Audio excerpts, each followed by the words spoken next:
Stresle başa çıkmanın en iyi, en kolay yolu nedir? Pek çoğunuzdan, özellikle de öğrenci olanlarınızdan sıkça gelen bir soru bu. Cevabını birlikte aramaya ne dersiniz? İtiraf edelim, hepimiz stresteyiz. Günlük hayatımızda, okulda, evde, iş yerinde, trafikte.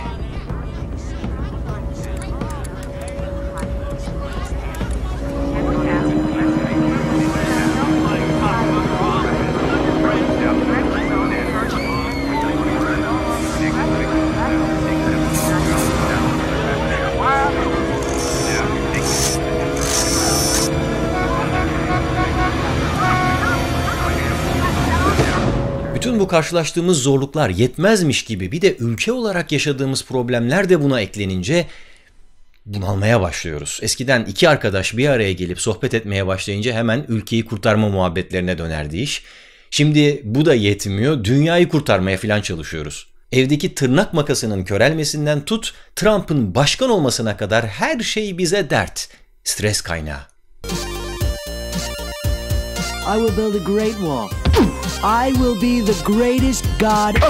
Bununla başa çıkmak için önerilen pek çok yöntem var. Her şeyi sırayla, adım adım, tek tek yapmak, her şeyi yazmak, hatta mümkünse bir günlük tutmak, iyi bir uyku çekmek, egzersiz yapmak, sağlıklı ve dengeli beslenmek gibi bu listeyi uzatabiliriz. Bu saydıklarımın hepsinin ortak bir özelliği var. Hepsi de sizi stresten kurtarmak için başka bir şeyler yapmaya teşvik ediyor.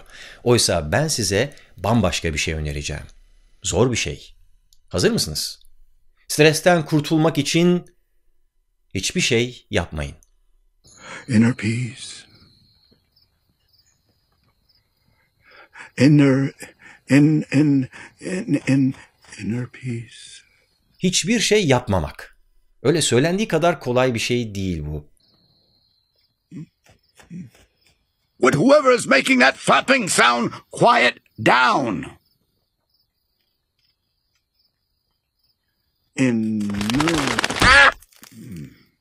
Hatta o kadar zor ki bunu yapabilmek için bir zaman makinesi icat etmemiz gerekiyor. Bizi geçmişe ya da geleceğe götürecek bir makine değil bu bahsettiğim. Çünkü kendi aklınız zaten çoğu kez bunu yapar. Sizi geçmişte ya da gelecekte gezdirir. Geçmişin hayaletleriyle korkutur ya da geleceğin bilinmezliğiyle kaygılandırır. O yüzden bir şekilde bizi içinde bulunduğumuz ana geri getirebilmesi için aklımızı ikna etmemiz gerekiyor. Hayatımızın çoğu aklımızın içinde geçiyor. Her şey burada. Bizi strese sokan duygular, düşünceler. Bazıları bunları birer topa benzetiyor.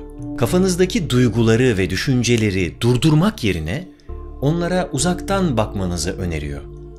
Yargılamadan, sadece bakın. It's more about sort of stepping back, sort of seeing the thought clearly, witnessing it coming and going, emotions coming and going without judgment, but with a relaxed, focused mind. Hiçbir şey yapmamaya çalıştığınızda bile kafanıza duygular, düşünceler gelecektir. Onları tıpkı bir jonglör gibi ustalıkla kontrol edebilmek için rahatlamış ve odaklanmış bir aklınız olmalı.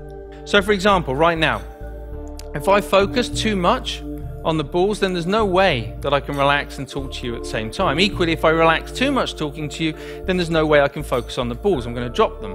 Büyük, gürültülü, kalabalık, her saniye değişen bir resme 5 saniye öteden bakmayı hayatımız olarak düşünüyoruz.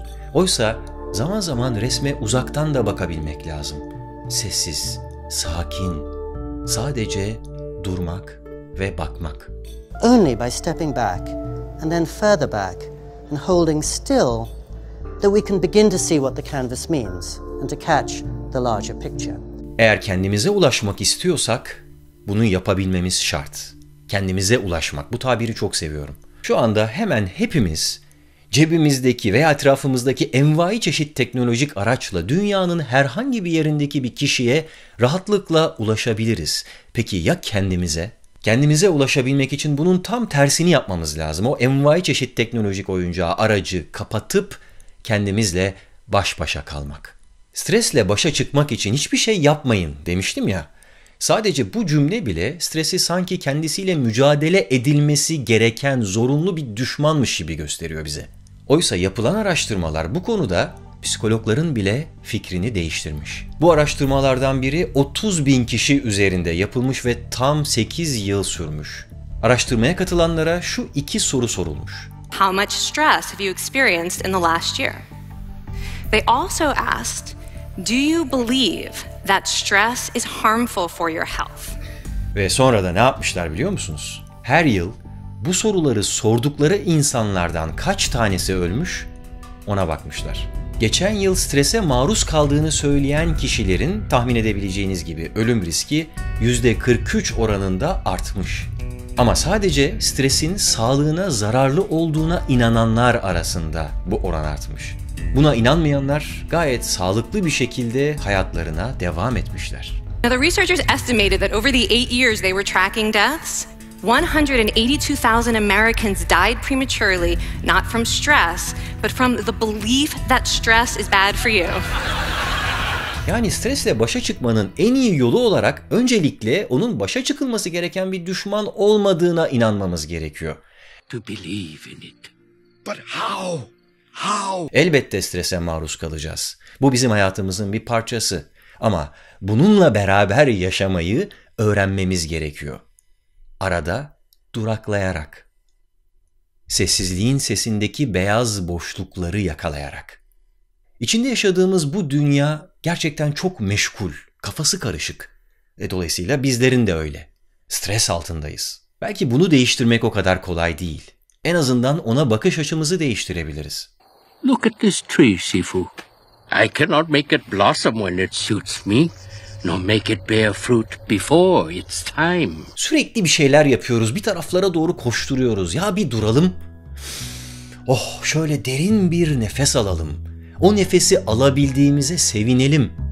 Geçmişin yüklerini ve geleceğin kaygılarını şöyle bir kenara bırakıp sessiz, sakin bir düşünelim. Oh, so, I should stop talking? If you can.